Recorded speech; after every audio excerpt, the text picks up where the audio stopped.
और निक्की दुनिया तेरा की हाल वे? क्लियर आज रात लंगर चलाना वे, टाइम ना ला जाई।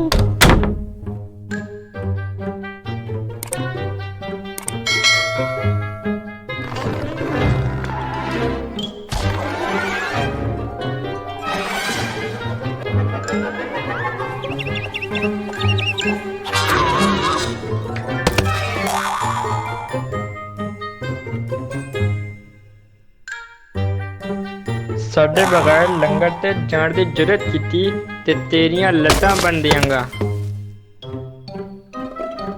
इस लैन तो बाहर ना आवीं। मेरी गल तेनू समझ आ गई वे?